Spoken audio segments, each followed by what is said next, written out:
Hello, hello. I have something exciting. So this is my book, Not a Year Off.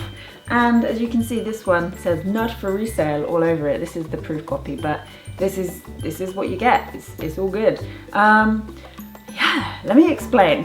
Let me explain this. So even before we set off making language stories, and again, backtrack even more. If you're not sure what I talk about when I'm talking about language stories is a podcast and video documentary series that me and my husband Ashley made from August 2017 to July 2018. We went across Latin America and a little bit of the US. We went to New York and Montreal as well, and Canada. And then we went across to Southeast Asia. We made seasons 1 in the Americas and season 2 in Southeast Asia. And I wrote a book about the whole thing. But even before we set out, people were asking me, oh, are you going to do a Patreon? Are you going to do like a crowdfunding thing to fund this? And I always felt kind of uncomfortable about it because, you know, this wasn't just a trip for language stories. This was also in part our honeymoon, and it didn't feel right. You know, how do you draw that line? There were some things that we did, like for example, we did a calligraphy class in Hanoi in Vietnam, and that was, you know, in part honeymoon, but also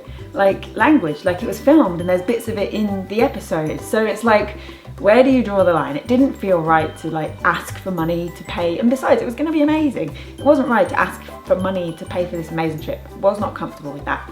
But I wrote this. So if you're out there and you've been thinking from the very beginning, or even as time's gone on and you've seen language stories sort of evolve and you've watched episodes and you're thinking, I want to support that project, this is the way to do that. So Not a Year Off, the story behind language stories, and it's really kind of everything from like how we found people to interview, how kind of nervous I was at the beginning when we had just a few people in New York and Montreal and really nothing from there. I had no idea if this was even going to work out, and everything in between. So like meeting Galapagos tortoises and and like all of that fun stuff as well. So yeah, I just wanted to like show you this.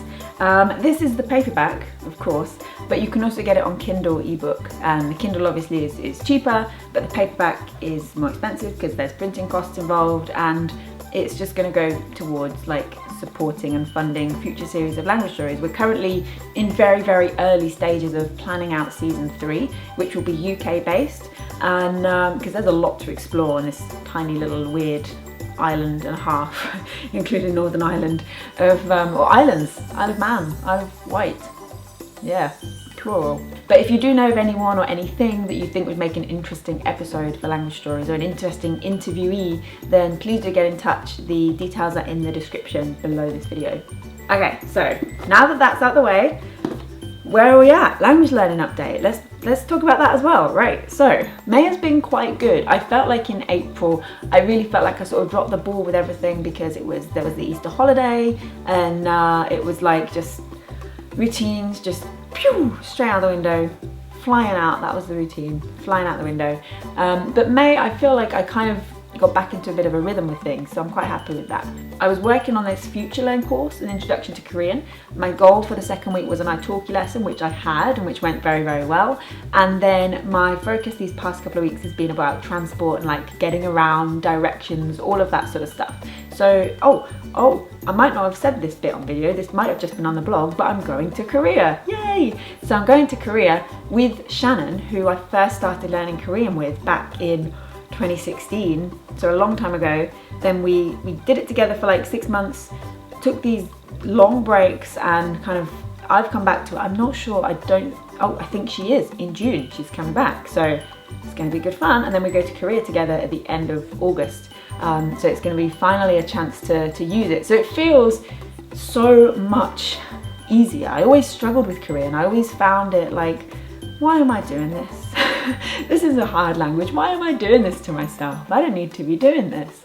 But I think having that deadline of knowing that I'm going to be going there has made me not only more determined to learn a language, but more kind of curious as well about like the place, like, you know, what do I want to do while I'm there, and where do I want to go, and all of this stuff. So I'm really feeling a bit of an affinity at the minute. It's all quite positive, so that's good. So yeah, that's my focus for June, Korean. Little Guarani books. staying on the shelf for a little bit longer, but it's all good. What about you? What languages are you learning in June? What are your goals for that? Let me know in the comments down below, and remember to get your copy of Not a Year Off. I hope you enjoy reading this as much as I've enjoyed writing it. It's been quite a nice process. I quite like writing, who knew? And of course, as always, remember to subscribe for regular language learning videos. I will see you very soon, and that's it. Thanks, bye.